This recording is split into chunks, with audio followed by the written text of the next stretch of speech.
balance their budget and so forth.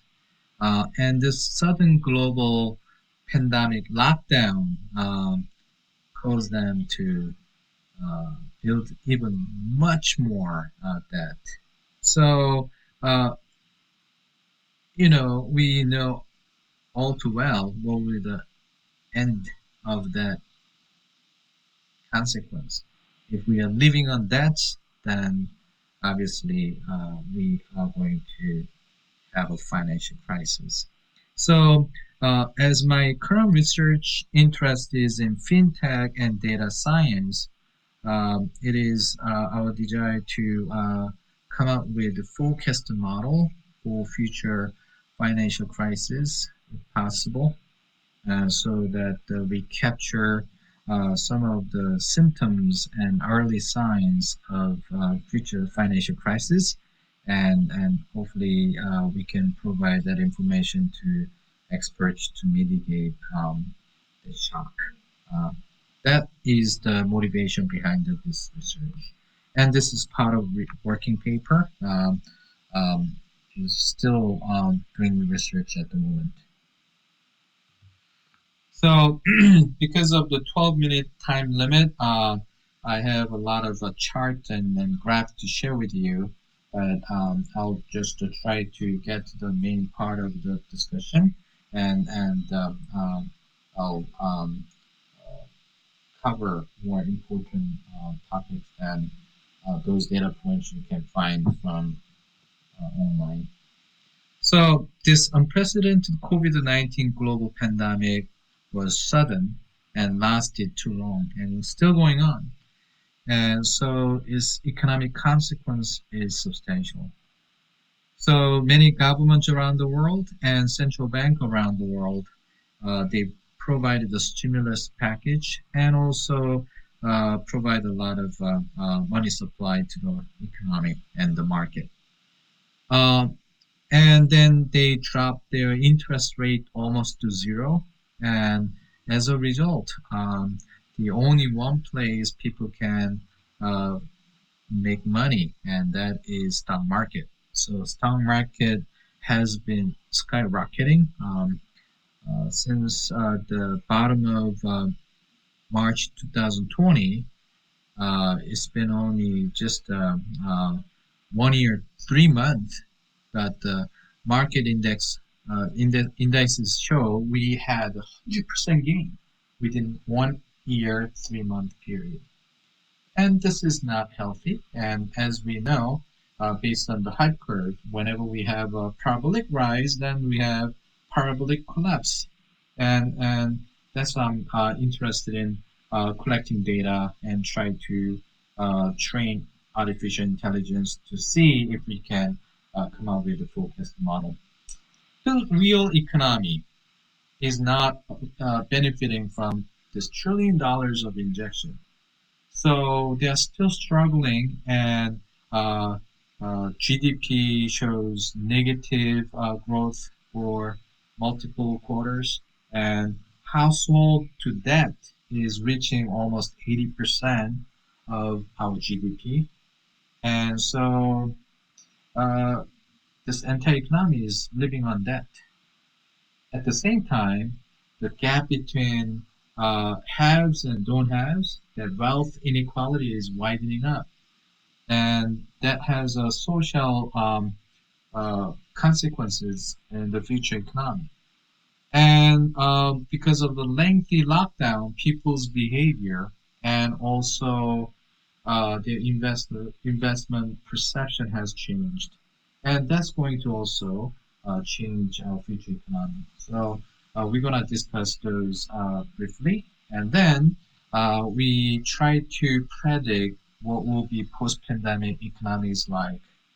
And prior to predict or forecasting it, there are many questions that we need to consider and also answer, hopefully.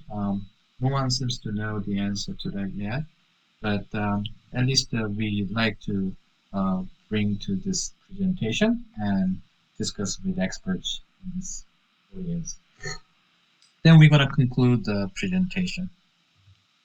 So this is one chart I like to present to you.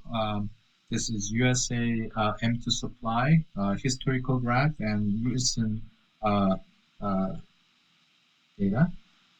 Since 2008 financial crisis, Fed uh, injected trillions of dollars through multiple quantitative easing, so-called QEs, right? And the reason I'm showing you this is that they injected trillions of dollars into the market, but those are not even feasible compared to what they did in March 2020. Look at steep rise of the injection money supply. And just uh, uh, just back in April of this year, that month alone, they injected $2 trillion, and this magnitude is rising exponentially, and it's likely to continue for the near future. Um, this graph is showing you some of the increase in money supply. This is not only happening in USA but all around the world.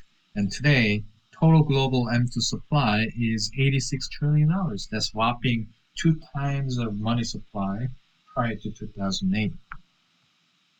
At the same time, they're keeping the interest rate at near zero, and only money that can profit is the market, and they even tap onto uncertain instruments like cryptocurrency. Main Street is struggling. GDP has been negatively growing. Unemployment rate was spiking and then recovering a little bit. Far to go. Uh, Private debt is rising at alarming rate. We talked about household debt to GDP. That is almost 80% in United States. Inflation rate is rising, and the gap between haves and don't haves are widening as well.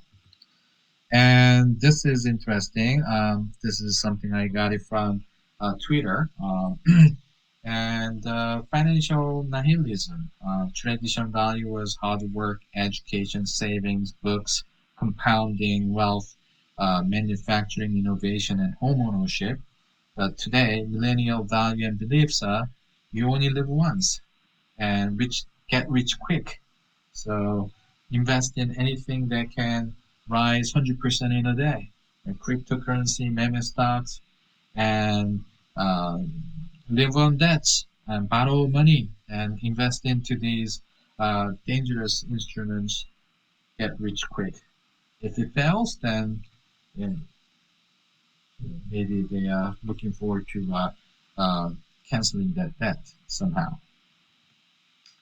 So those are important because they are the future investors for the future market, and future economy will be shaped by them. And their gambling style of investment is not going to be healthy either. Post-pandemic is totally depend on vaccination, and vaccination is improving, but far to go. Um, so some of the questions we have to ask before we predict post-COVID-19 economy is, what is the effectiveness of vaccination? Will that be effective for all the variants? And continuous influx of stimulus money. President Biden just declared a $6 trillion injection, and how's that going to, uh, you know, apply to future economy? Continuous asset bubble, and obviously those stimulus money and some of the money was sitting on the non-interest bearing savings account is going into asset classes. So now we are seeing the real estate is rising double digits every year, and that's not healthy. History is any guidance. This is exactly what happened prior to 2008 financial crisis. So all these things, rising inflation and Fed policy change from infinite QE to tapering, volatile stock market, and they are not forgiving. Main Street economy continuously struggle, and people behavior to normalcy takes longer time. And employment is available, but there's not enough qualified workforce available. And continuous widening in wealth inequality. And some of the routine jobs are now automated using technology. How's that going to affect the future economy? And only thing we can see is that uh, any unexpected event will trigger unprecedented financial disaster. Stock market crash will crash all asset classes, and the U.S. is likely rising as a superpower again due to the fast vaccination rate, and they are the only country that can print the money without affected by others. Stagflation is possible because there's a stimulus money coming into the market, but Main Street is not recovering as fast. And other things, such as second phase of globalization, and they are going to fight against each other for their currency to be standard for global standard. And those 99% don't have, they will be demanding more aid from the government, and the expansion of socialism will be fast. So, and when USA Fed is increasing the interest rate or tapering quantitative easing to control the inflation or stagflation, uh, those emerging market and third development countries are going to be affected and suffer more. So it may create a global Great Depression. So conclusion is, sorry for the gloomy post-pandemic 19 pandemic economy outlook, um, but is all shown in many multiple signs, and we believe that at least developing some kind of forecasting model using some of the latest technology is going to be useful to mitigate this shock. Thank you very much.